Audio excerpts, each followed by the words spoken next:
Hey guys, Max here. I wanted to make a quick video about the Road to Necropolis death count, right? So it's official. We managed to give a total of 11 million deaths in the Necropolis. It's kind of crazy when it comes to how many deaths we gave. But just to put things into perspective very quickly, and actually before we do that, and here's a picture by Charles, kind of showcasing like the milestones. So these are all the items we're going to be getting. And again, keep in mind the additional rewards that they gave, which are going to be a 6,000 Titan shards because of the milestone of 11 million deaths. Is the final one, right? So we're going to be getting this here at the end. So Ascension Dust, rank 1 to 2 gems, all these goodies are going to be really, really good.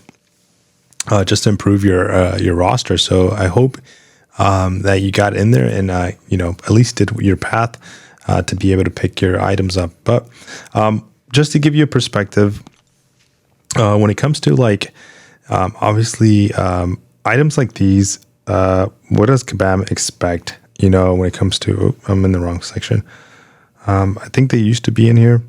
But yeah, these things get published, right? Game content, with the idea of like them bringing in some revenue, some money back into the game.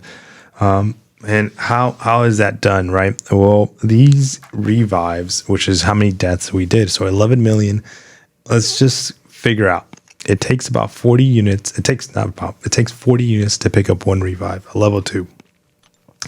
And then this is going to be the most expensive way of picking up a revive, right? But let's just say this was the only way. This is not the only way. We knew that farming existed, and many of us, like I farmed probably, probably well over 700 revives, maybe 700 revives in total, maybe more. That's about an average about what I ended up using, I think, overall for the entire Necropolis. I think I had some leftover with picking up some bundles and stuff. But let's say we didn't have those options and we were only able to get the level 2 revives in the store, right? 40 units. Roughly, I converted. What I ended up doing is I grabbed 11 million deaths, multiply that by 40 units, right? And then divided it by 3,100 units. And the reason why I just went 3,100, just to keep it simple, that is the cost of the Odin when it comes to like you putting your cash in and getting 3,100 units in return to be able to buy basically these revives, right? Because you're not just buying revives, you're buying health pots or other items, right? But on roughly, this was, I'm just going to round. I did round numbers. I did 11 million. I didn't go exact numbers, but it's going to be about almost $142,000, basically close to that. And so if people were using cash to buy units, to buy the revives, within that time period, just bringing in just on revives alone, no health pots, no other items you're picking up and stuff along the way. When it comes to deaths, if we were to do that, of course, that's not what it cost. That's not what people spent overall, and that's a pretty good chunk of money. But let's say we cut that into like maybe not even half, less than half. Let's just cut it into $30,000. Probably when it comes to Necropolis, that's probably what in just revives. If we had to calculate a dollar amount, maybe 20 to 30,000, just to be very, very low when it comes to the cost involved, right? So might be, I don't know. I was thinking about it. I always think about like the game in a like revenue kind of like how much money is it making? How much is it profitable for the company, for the game to be doing these things so we can keep playing the game, right? And enjoying it. There's another video that I'm making that's coming out maybe in a couple of days. It depends on my voice.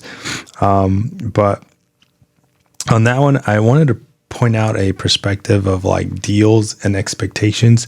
Whether you're a pretty I would say, active player in MCOC, want to participate in big alliances, want to keep up with the big accounts, with the rosters, and constantly ranking up and acquiring champions. Kind of like what you should expect to spend by playing Marvel Contest of Champions. Now, there's different ways of playing this game. You can play like the whole free to play, but you could also play moderately spending or just kind of welling out completely.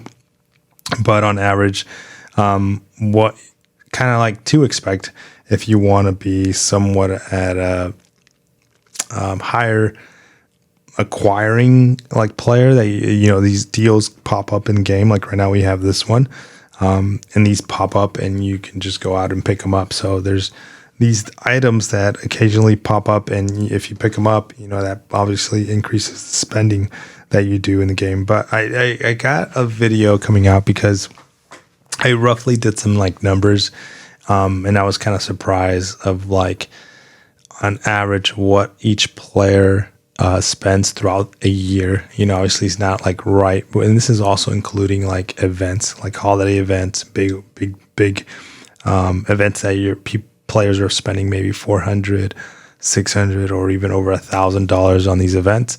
They don't happen every month, but they do happen throughout the year, and we kind of expect them. So those are including those acquisition of champions, offers, and stuff like that. I think it's a pretty large number. But yeah, let me know, guys, if you are interested in seeing that. And yeah, congrats on those rewards, by the way, that we're all going to be able to pick up. We still don't know exactly the date. I think a lot of us are expecting this sometime this week, but whether it's this week or next week, it's going to be nice to be able to open some 7-star crystals.